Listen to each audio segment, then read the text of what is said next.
¿Qué tal mi gente? ¿Cómo están? En el video de hoy vamos a hacer un resumen de los puntos principales que vimos en el pasado live del martes, donde hablamos sobre la inactividad física, producto del periodo actual que estamos viviendo de confinamiento en casa o cuarentena, cuáles son las consecuencias que esto trae a nuestro cuerpo en términos de salud, composición corporal y rendimiento, y qué acciones podemos realizar para minimizar estas pérdidas, es decir, cómo podemos entrenar en casa. Fíjate que en el mundo deportivo este fenómeno está bastante estudiado y se le conoce como desentrenamiento. El desentrenamiento se define como la pérdida parcial o completa de las adaptaciones a nivel anatómico, fisiológico y de rendimiento inducidas por el entrenamiento a consecuencia de la interrupción de la práctica regular del ejercicio. Y tenemos 4 factores que van a incidir en este desentrenamiento. Tenemos primero el nivel del deportista. Se ha comprobado que deportistas de nivel avanzado tienden a ver pérdidas de forma más rápida versus sujetos principiantes, aunque suene paradójico. Luego tenemos el tipo de entrenamiento que realizaba el deportista antes de este cese de la actividad. Se comprobó que deportistas de potencia, deportistas de velocidad, en definitiva, personas que entrenaban a una alta intensidad, lograron mantener estas adaptaciones inducidas por el ejercicio por un periodo de tiempo más prolongado. Luego tenemos la edad. Se ha comprobado que personas ancianas tienden a perder estas adaptaciones inducidas por el entrenamiento de una forma más abrupta y rápida que sujetos jóvenes. Y finalmente tenemos la genética, y no menos importante, que como en cualquier aspecto de la vida en lo que respecta al rendimiento físico, a la salud, a la composición corporal, va a incidir.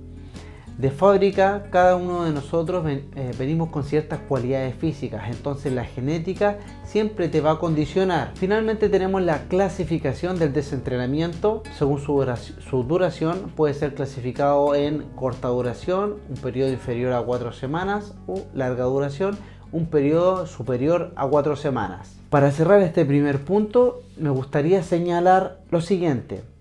Diversos estudios dan muestra de las pérdidas de funcionalidad de los distintos sistemas, órganos y estructuras debido al cese total del ejercicio luego de incluso unos pocos días. Vamos a hacer ahora entonces un resumen de cuáles son las principales pérdidas que ocurren en los diferentes sistemas y estructuras de nuestro cuerpo. En cuanto a la resistencia cardiovascular, podemos decir que una de las que sufre pérdidas de forma más abrupta, más rápida. Se comprobó de que apenas en 2 semanas de inactividad física, ya el VO2 máximo, el volumen sanguíneo y nuestra capacidad ventilatoria comenzaban a disminuir de forma significativa. A su vez, la frecuencia cardíaca y la presión arterial se veían elevadas. Todo esto viene a representar una disminución en nuestro fitness cardiorrespiratorio, sobre todo ante el ejercicio de carácter submáximo y máximo. En periodos superiores a 4 semanas, todas estas variables se veían más acentuadas, y a esto se le añadía una disminución en el tamaño del corazón. Esto sí que es interesante. Se ha comprobado de que deportistas altamente entrenados en resistencia cardiorrespiratoria tienden a desarrollar un corazón más grande. Y esto es porque el corazón está constituido por masa muscular, por músculo, y como tal, al igual que el músculo esquelético, tiene la capacidad de hipertrofiarse, es decir, de aumentar el tamaño de las paredes del corazón.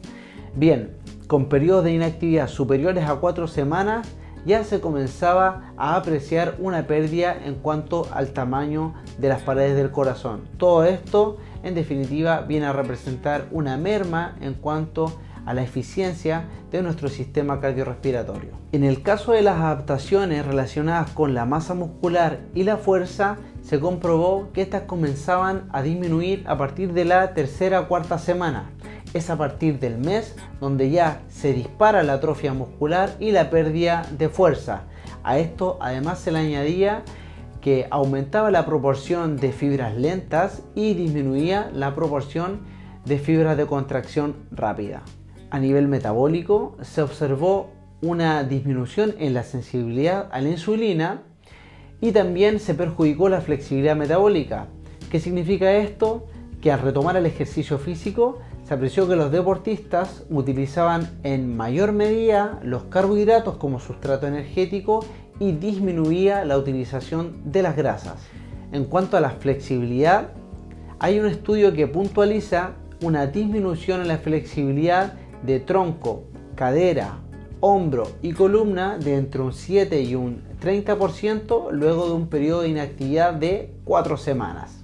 Podríamos resumir todo lo anterior diciendo que lamentablemente las pérdidas en cuanto a la funcionalidad de los distintos órganos y sistemas ocurren mucho más rápido versus las ganancias.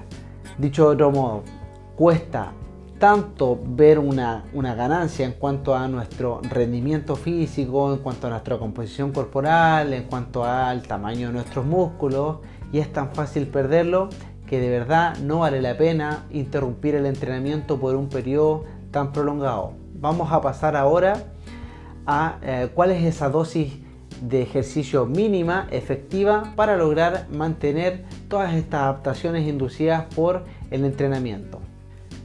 Con respecto a la dosis mínima efectiva, las noticias son alentadoras porque los estudios concluían que con apenas un tercio del volumen y frecuencia de entrenamiento que veníamos realizando, al menos si lo sostenemos por un periodo de 12 a 15 semanas y siempre y cuando la intensidad se alcance al 70% o más de lo que veníamos trabajando, lograríamos retener todas estas adaptaciones inducidas por el entrenamiento.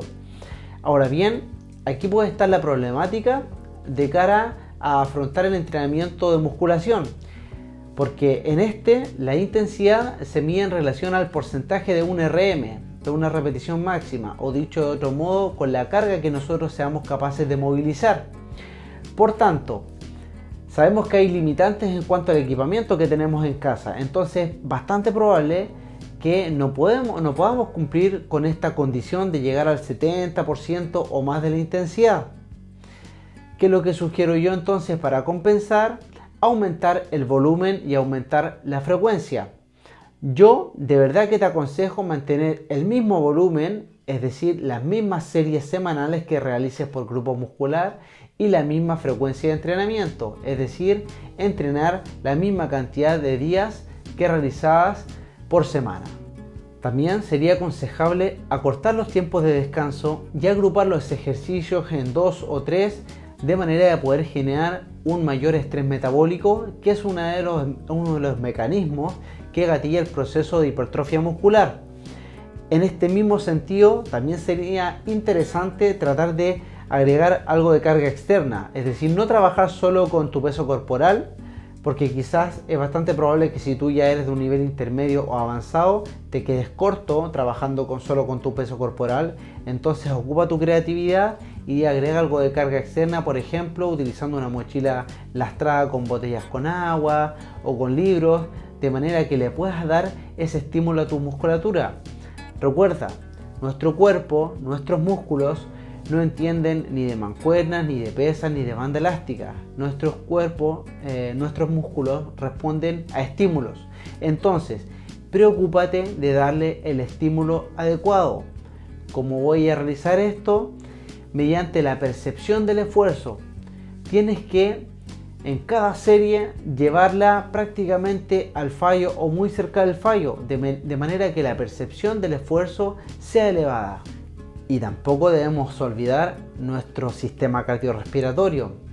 Acá lo que te aconsejo, si no tienes el equipamiento adecuado en tu casa, es decir, si no tienes trotadora, ni bicicleta estática, ni elíptica, es realizar circuitos de entrenamiento en los cuales selecciones ejercicios que sean de un carácter más metabólico, es decir, ejercicios que involucren los grandes grupos musculares y que logren elevar tu frecuencia cardíaca. Y acá tienes varias alternativas. Algunos ejemplos son burpees, escaladas, jumping jacks, diferentes tipos de saltos, skipping, etcétera, etcétera. El objetivo acá debe ser elevar tu frecuencia cardíaca y tu ritmo ventilatorio para de verdad generar un estrés a este sistema y que logremos mantener todas estas adaptaciones que ya habíamos ganado con los programas de entrenamiento cardiovascular tradicional. Finalmente, y a modo de resumen, me gustaría que te quedes con la siguiente idea, que es una analogía. En el momento actual que estamos viviendo, los expertos en el campo de la economía y de las finanzas han sido bien enfáticos en señalar que este no es un periodo para generar ganancias económicas, sino que es un periodo para minimizar las pérdidas. Bien, en el campo del ejercicio físico, de la salud y del rendimiento es exactamente lo mismo. Este no es un periodo para ganar una super condición física, pero sí que es un periodo para minimizar las pérdidas. ¿Por qué razón? Estamos limitados por infraestructura, por equipamiento, por recursos, y por si fuera poco, nuestro foco atencional, nuestra psicología no está en el mejor momento. Es bastante probable que tú estés preocupado por tu familia, por tu salud, por la inestabilidad laboral, por tus finanzas, por tu economía. Entonces tu foco no va a estar al 100% de cara al entrenamiento. Entonces lo que yo sugiero es que seamos inteligentes y al menos logremos aplicar esa dosis mínima efectiva para no perder todo lo que hemos ganado con meses y años de entrenamiento. Bien, así llegamos al final del vídeo. Espero de verdad que esta información te haya sido de utilidad. Si así fue, agradecería que le dieras like y que lo compartieras con algún amigo o amiga que tú creas que le pueda servir, que le pueda ser de utilidad. No te olvides también de dejarme tus comentarios, yo siempre los leo y con gusto les respondo. Un abrazo y siempre fuerte.